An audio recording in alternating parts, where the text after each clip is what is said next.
Good afternoon. I'd like to call this meeting to order. It is the Administrative Appeal Body meeting of December 5th, 2024. I'd like to acknowledge that we're on Treaty 1 territory, the homeland of the Ojibwe, Cree, and Dakota peoples, and we're in the national homeland of the Red River Métis, and we get our drinking water from Shoal Lake First Nation and Treaty 3 territory. I'll be chairing today's meeting. I'm Moira Gear. I am the Deputy Chief Administrative Officer for the City of Winnipeg.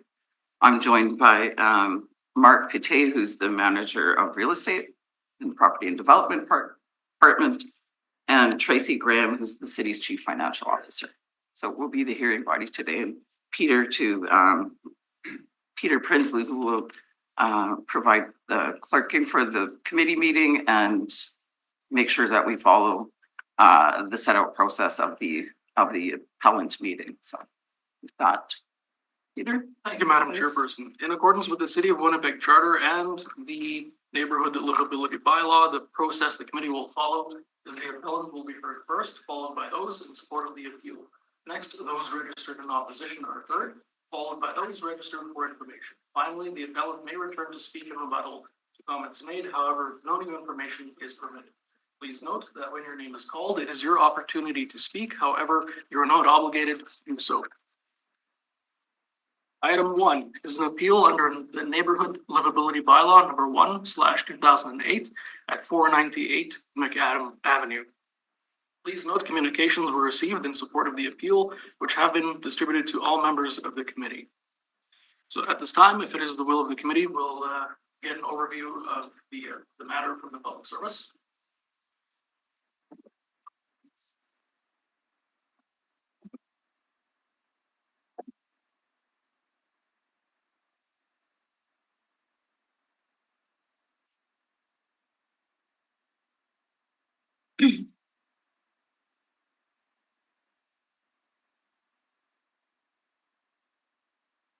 Good afternoon, members of the Administrative Hearing Panel. I'm Jenny Kunison, and I'm one of the coordinators of Bylaw Field Operations for Licensing and Bylaw Enforcement.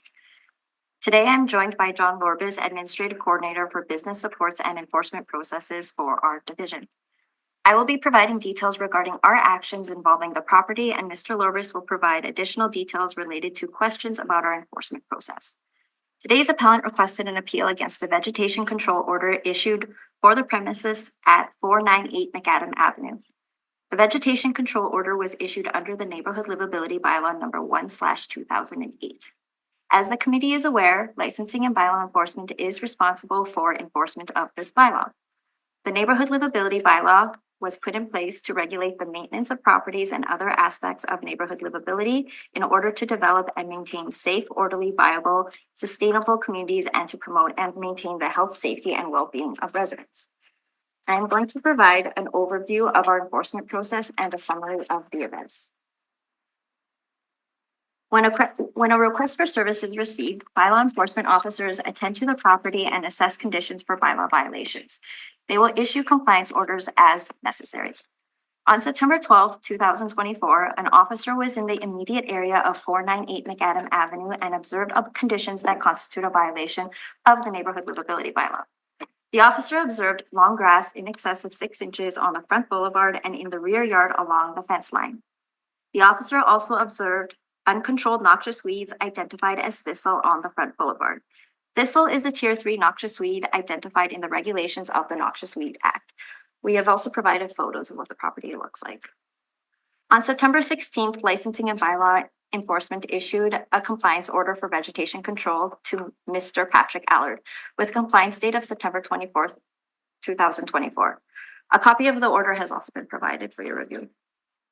All compliance orders are sent in writing to the address provided by the owner to the City of Winnipeg Assessment and Taxation Department and are served via registered mail in accordance with the Winnipeg Charter Act and the Neighborhood Livability Bylaw.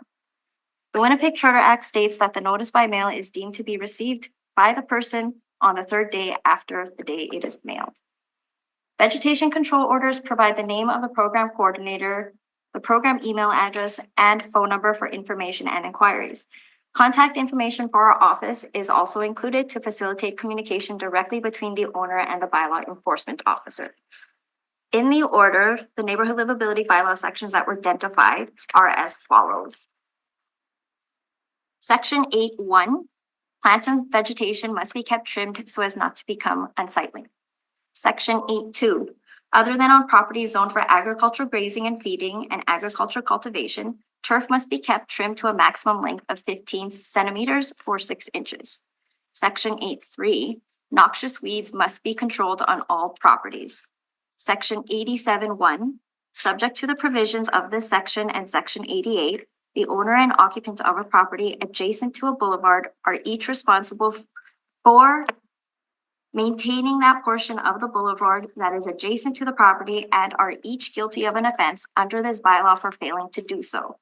Section 87.3, the obligation imposed in subsection 1 includes the obligation to A, keep turf and any vegetation that has not been planted pursuant to this bylaw or the designated employee's authorization trimmed to a maximum length of 15 centimeters or 6 inches. On September 23rd, 7 days after the order was issued and 1 day before the compliance date, the property owner contacted our seasonal support unit clerk and advised that they have applied for a non-standard boulevard treatment permit with Public Works. The caller was informed that an officer will attend this property 1 or more business days after the compliance date. Public Works provided a copy of the non-standard boulevard treatment application from the property owner, and it was signed and dated September 19th, 2024. On September 24th, 2024, LBE was notified of the appeal. As part of our process, licensing and bylaw enforcement consults with Public Works Naturalist Services to help correctly identify types of plants, vegetation, and noxious weeds on the properties. We had requested Rodney Penner, which is the city's naturalist with Public Works, to conduct their own on-site inspection and aid in the assessment of the property.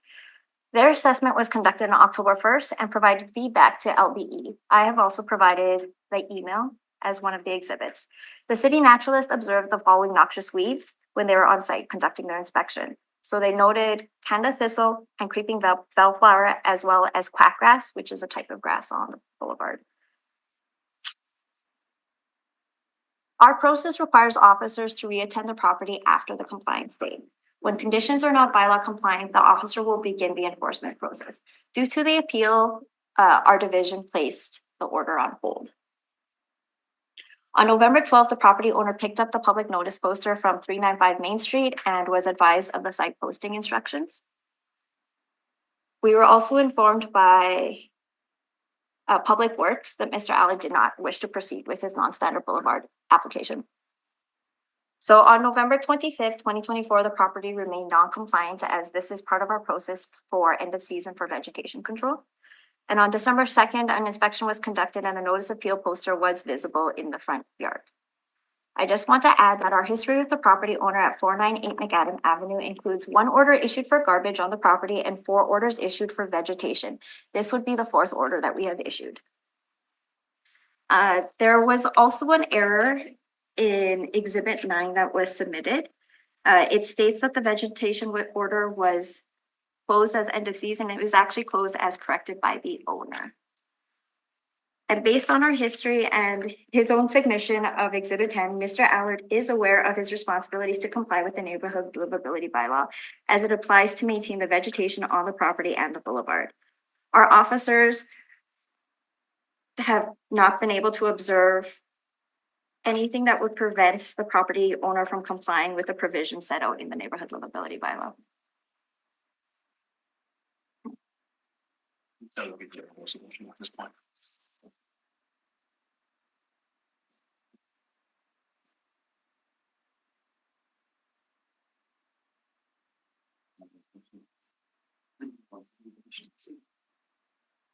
Thanks.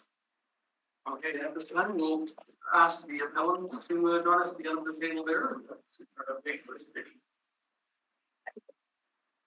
Who was the gentleman? What's your name, sir? John. John Lorbis. Lorbis? Oh. Are you like bylaw officer or? I am a bylaw officer, but I'm the coordinator for business support and processes. Alrighty.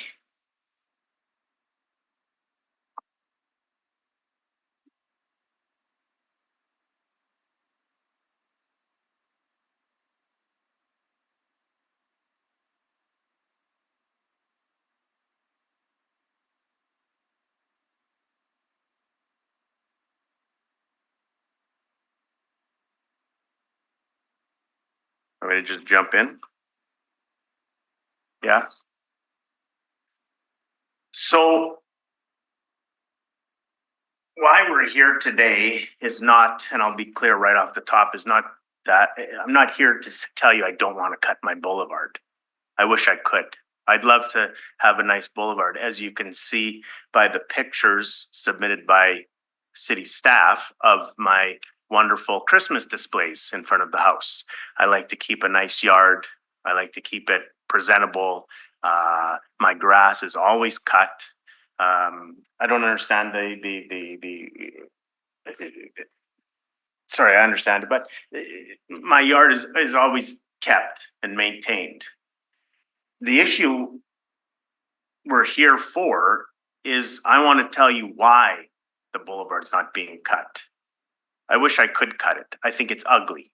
I think my boulevard is probably one of the ugliest boulevards in the city of Winnipeg. And I see a lot of crap. Full of noxious weeds, I might add you that those were planted by the city of Winnipeg.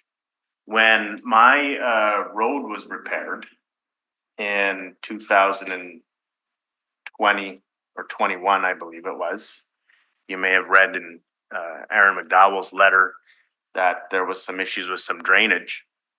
The city came, pulled up the boulevard, put down some sod and put down some seed.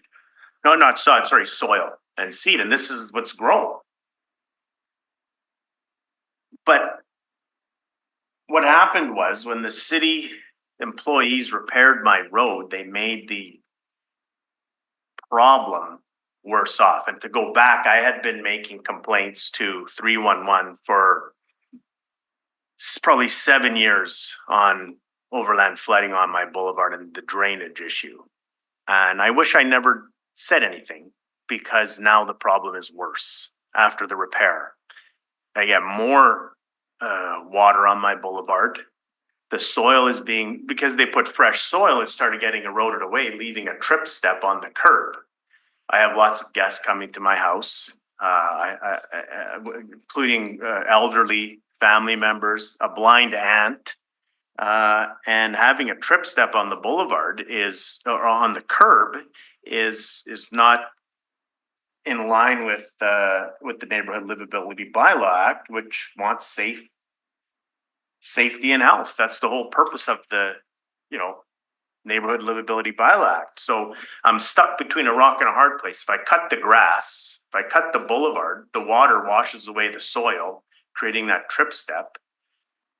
And then I guess I'm supposed to add more soil and then it'll just wash away again. So what I've done is created an environment so that there is no danger of people tripping, and I maintain that small little path, and I'm okay doing that. I can't cut my boulevard when it's continuously being the lack of quality work done by city crews, and it was city crews, and I was told. Well, you can see in my email string that I submitted for evidence that.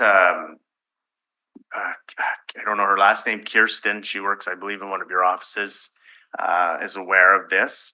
And Jim Berzowski is aware of this. And they are aware of the faulty repair work because they had to send out a grinding machine. I don't know if that's the appropriate term, but you see that they admit that in the email. Why would they have to send that out if the repair was done appropriately in the first place? When they came to add the asphalt, I actually went out and I stopped them. And I said, what are you doing? You haven't even cited any lines. And they said, what do you know about citing lines? Well, I own a renovation company for the last 20 years. I know a thing or two about renovations and doing proper work. And I stopped them and they said, oh, you're right. We put too much asphalt. So then they sent in another crew and that crew just kind of leveled it off and now it's created a bigger issue.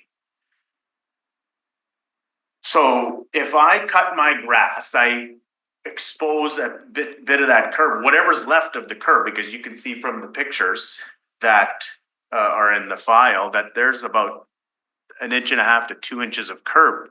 When they poured that curb. It was like a 10-inch curb. They came in, the concrete crews did a great job. They actually had a surveyor come out and sight lines for the curb, but not the asphalt. And it's created this problem. And the history I have with bylaw is all about this. There's nothing about my front lawn being unkempt. Like I said, you could see the pictures. The front of my house is beautifully painted. I have a Canadian flag in front. I'm proud of where I live. My Christmas display for all the kids in the neighborhood to see and enjoy. And the thistle, which was planted by the city. I will respond to something that Jenny talked about, garbage. I had a garbage issue on my property. That was for an outdoor, and I believe it was for an outdoor fridge that someone had an issue with, and the bylaw officer at the time came and said, "Hey, you know what? Can you just put it around the corner and I'll take a picture like you removed it?" And I said, "No, I'm allowed to have an outside fridge as per the bylaw. It's not a discarded appliance. It's not indoor furniture. It's an outdoor fridge." And that was closed. So to my understanding, that was the only garbage thing, besides maybe a pallet or two sometimes that I have from my rental company that gets cleaned up pretty quickly. We're not here to talk about that, right? We're just here to talk about the vegetation order.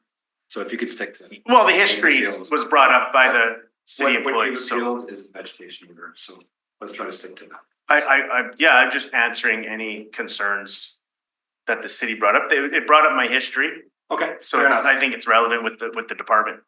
And that was the only thing that I just wanted to clarify. It's not like you can see from my yard, it's not, besides Christmas decorations right now. I did submit some pictures of what it looked like just after a small rain. In the email thread, the city does talk about, sorry, not the city, I think her name's Kristen Lazubski. And wonderful, very helpful. And emails with her, she said she's hearing from Public Works that it's a seasonal issue, but this is not seasonal, it happens all year long. When I first got in contact with Aaron McDowell about this many years ago, the city sent out twice a year to clean out the catch basin. And I would go out and I'd see the guy with the vacuum and I'd say, "It's not the catch basin." He'd say, "That's the cleanest catch basin I've ever seen." Well, because it doesn't see any water. So this is my issue. I want to cut the grass. I want to cut the boulevard. In Aaron's letter, he does mention there was some damage done to the boulevard after the repairs from some truck tires. But you can't really see that because of the weeds. But I can't maintain the boulevard if it's constantly being flooded in a safe manner. The video I sent, I don't know if we need to play the videos, but that was just driving down the street just to see the water, how it's pooling. I think it might be on this. I have not seen, we have not seen the video. Okay, I think I said 2. And they're just quick driving down the street. So before you press play, we see the catch basin with barely any water. And then you see the wonderful noxious weeds. And then you see the pile of water where it is. It's not coming to, and you can see the new asphalt patching, which was the improper grading. And that's what ends up building up and going up and over onto the boulevard. And then if there was a second video, I think it's just coming from the other direction.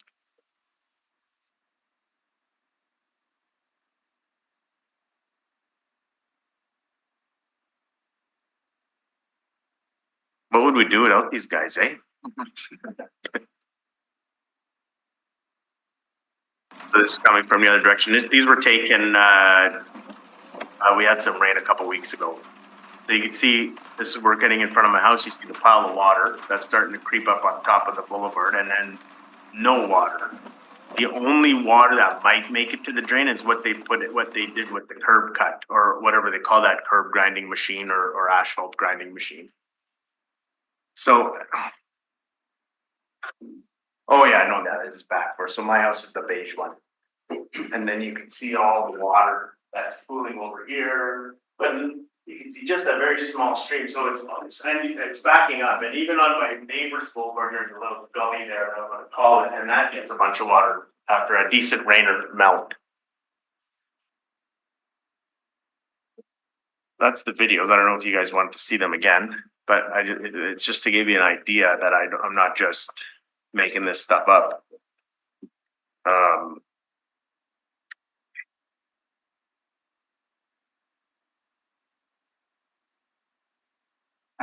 think, if you. There if I was. heard correctly, there's other properties on the street that also get water on. Just my neighbor, right next to me. Yeah, right next to me. The problem is most people don't want to put up with dealing with coming to City Hall or getting tickets or whatever. So most people just fall in line and, and try to do their best. And, I had 2 tickets last year for this issue. I don't know why the 2 don't show up in the city's evidence, but I had 2 tickets for this issue, compliance orders and then ticketing. And I filed to go to the parking authority to have a proper hearing on the matter. And then the day before, I got notified by the parking authority that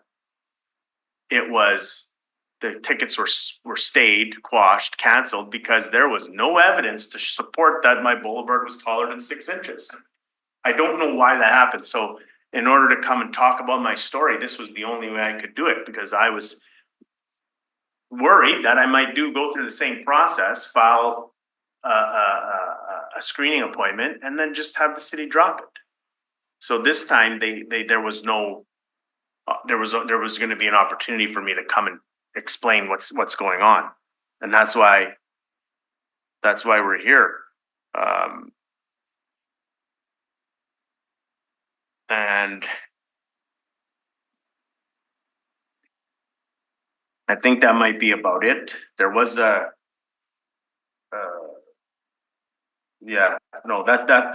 I think what I have to say, unless you guys have any questions.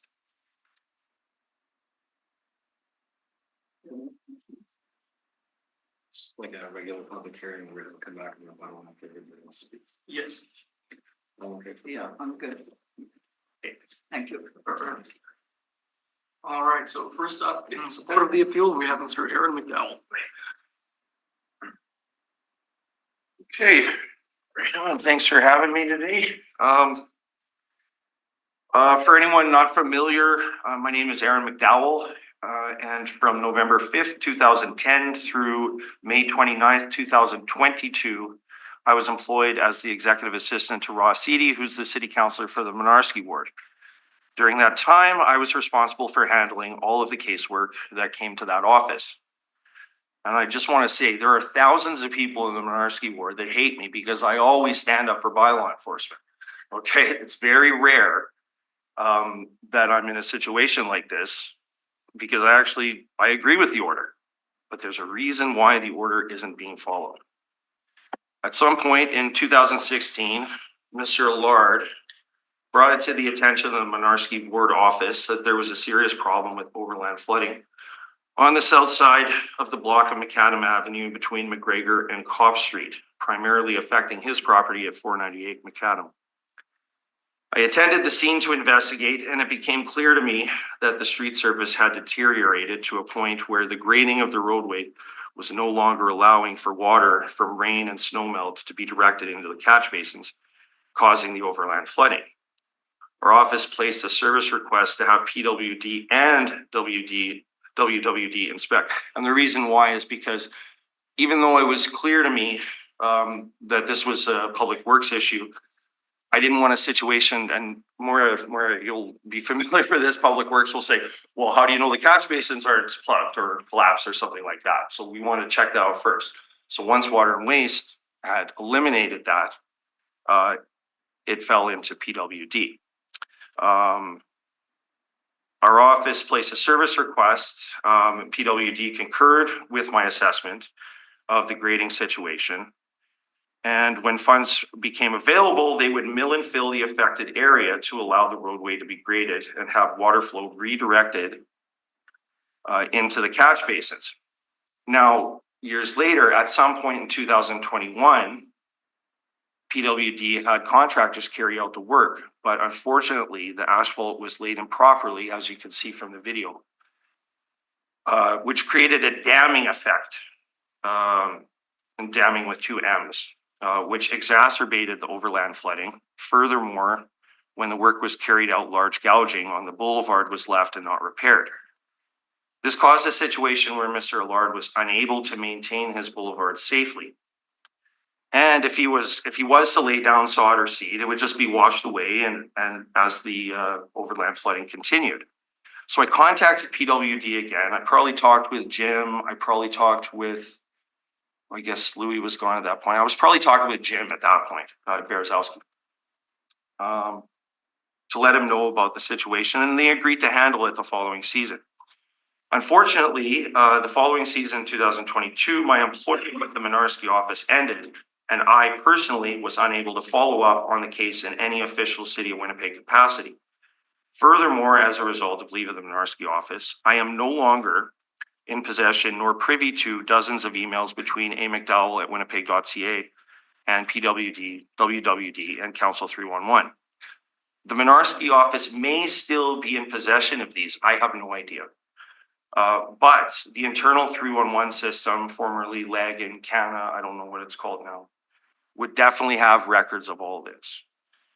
In summation, I am writing in favor of Mr. Allard's appeal because I am certain that if the COW repairs of the street and boulevard go through, then Mr. Allard would be more than happy to be in compliance with bylaw 1/2008 and maintain the boulevard like everyone else.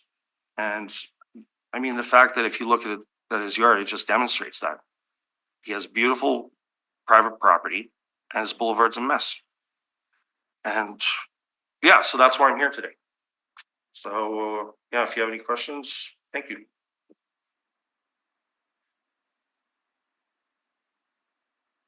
Good. Great, right on, thank you. Thank you. I have no other persons registered in favor, in opposition, or for information. Just checking if there's anybody in the gallery who wishes to speak to this matter. Taking on, Madam Chairperson. So at this time, if the committee wishes, we can ask further questions in the public administration. Yeah, I might have a couple of questions just in terms of the.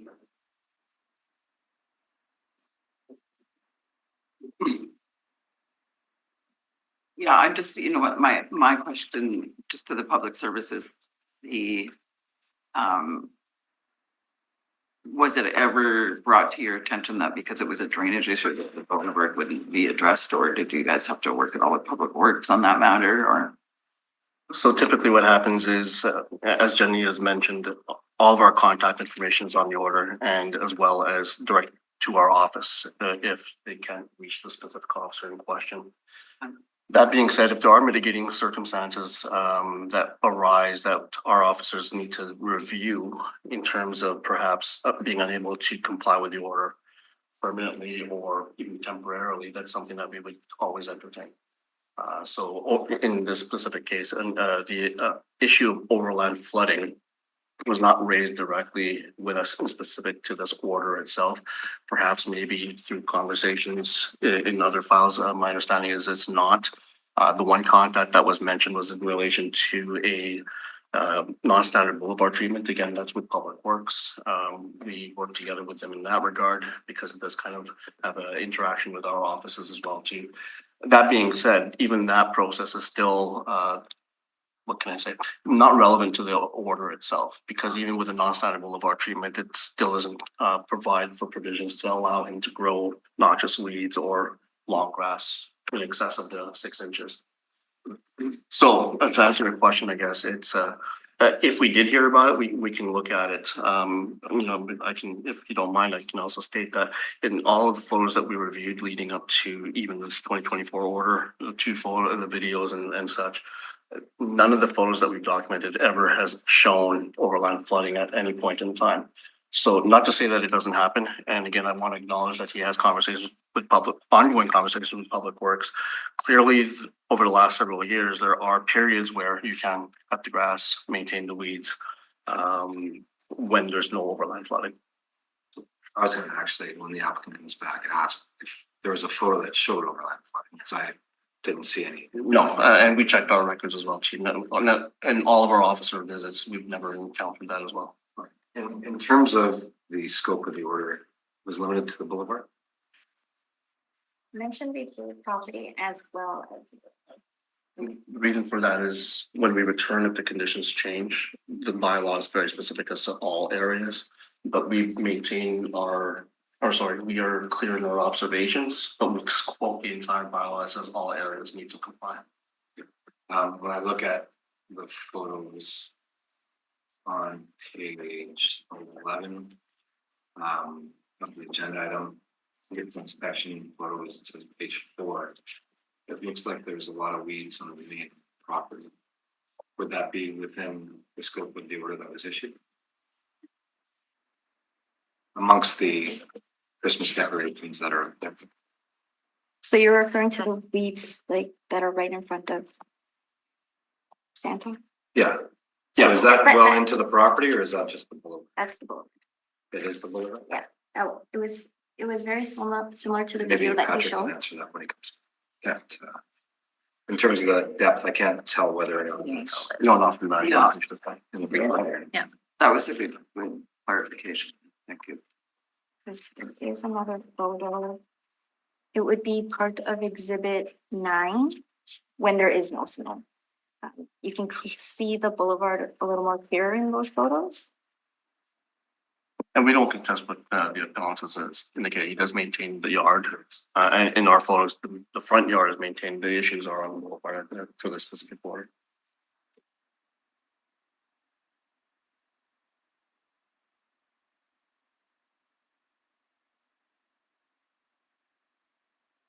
So and to your other point about the standard boulevard, I mean, that really was only relevant because it delayed the final inspection because you put it on hold, right? No, sorry, the hold on our order was due to the appeal. Okay, Just okay. by rules. Okay. And that was relayed to him at the time that he notified us that he was applying for the non-standard boulevard treatment. Yeah. We still actually informed him that we were still coming to conduct a compliance inspection Okay. because it's a separate process with a different department. I guess my point being, it's not relevant to the order. No, Okay. definitely not It relevant. was part of your presentation, but it doesn't. really- Yeah, we acknowledged it as an Yeah. event, but no, it had no bearing in terms of the compliance requirements. Okay. Well, I mean, the exhibits and the data is quite comprehensive. I don't know, Mark or Tracy, do you have any further questions for John or Jenny? Okay, thank you. That's good, thank you. All right, at this time, we'll call back to the appellant, speak in rebuttal to comments made. However, at this time, no new information is permitted.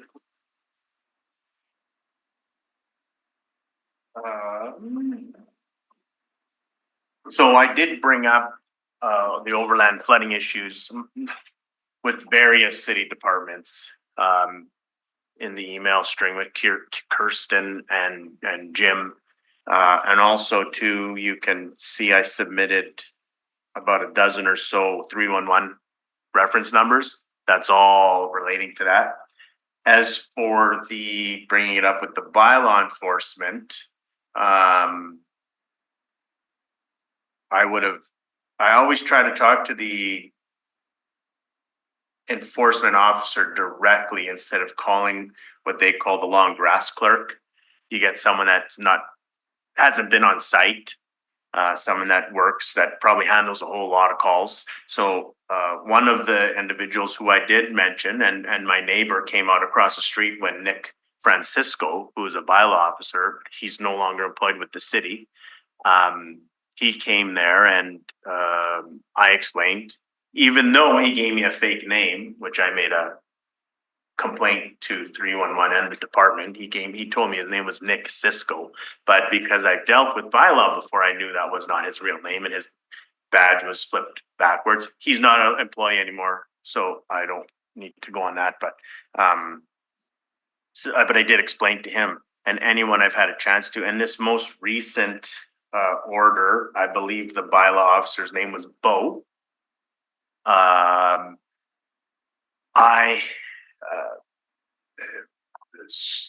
One of my neighbors told me, hey, bylaw's at your house.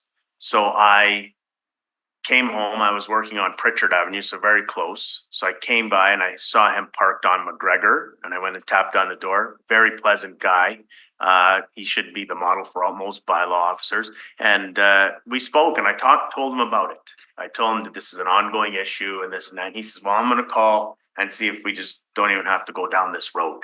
And called me back and said, I have to issue an order. I said, no problem, we'll deal with it. So maybe not the department has been made aware of this issue, but certain individual employees, absolutely for sure. And the reason for the application for the non-standard boulevard treatment, I wasn't even aware of that. Being an option. But when I found that, I thought, well, maybe this is a way to just avoid everybody's problems. To avoid this meeting, to avoid future bylaw issues, and just, I'm going to apply for this. And when I spoke to Martin, he said that he gave me certain parameters. And I said, well, that's just not going to work. So I'll withdraw my application. And I never paid for the permit. So there never really was an actual application. But it was more for information. And like I said, if I get approved for this, well, then we just leave it alone and I'll continue badgering this city to fix the road. So that was the purpose of that. And that's what I got to add to anything else that came up. Just one question, because Mr. McDonald spoke in support of your appeal. And indicated that since he had left the employee of the city, he didn't know if you had continued to follow up with the Mynarski office. Have you? Yeah, Ross is aware. I should say Councillor Eady, sorry. His assistant has said it looks good. Ross says the boulevard looks, the road looks fine, but I'm not sure.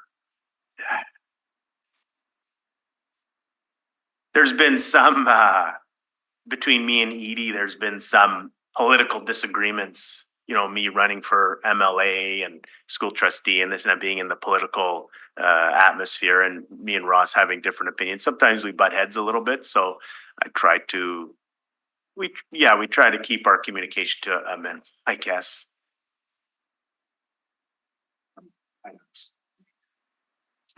Mr. Lord, do you have any photos that actually show where that color the water is?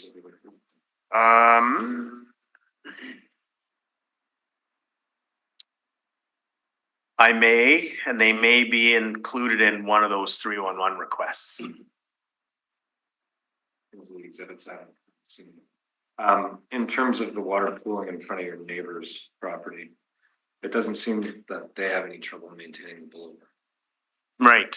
Well, but you see that they will have an exposed curb lip because of the same issue. If you're looking at it from their vantage point, from the city sidewalk area, and I don't have any pictures to show that, and it's a very small section of her property. For me, it's the whole boulevard. So are you saying the water pools between the sidewalk and the boulevard? Sidewalk and the boulevard. Which would be over? Like it comes over onto the boulevard, over the curb onto the boulevard. It's not coming into my yard. It used to, up until they redid a portion of that city sidewalk and brought the grade up when they did the curb. So the concrete people were great. And I was told that, like, because it wasn't a subcontractor, there's no warranty on this work. Because it was city crews, you just got to live with it.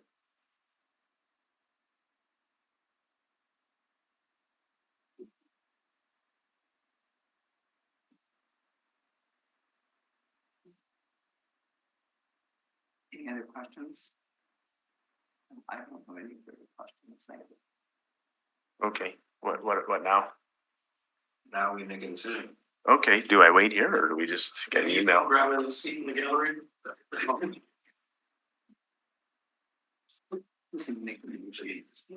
Either one of them. Okay. Do you have any other questions for them?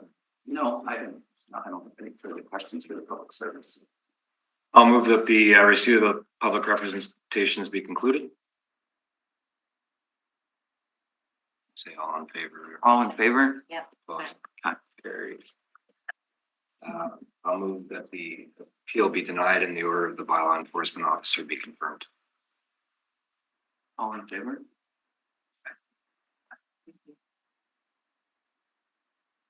Move that the appeal hearing be concluded.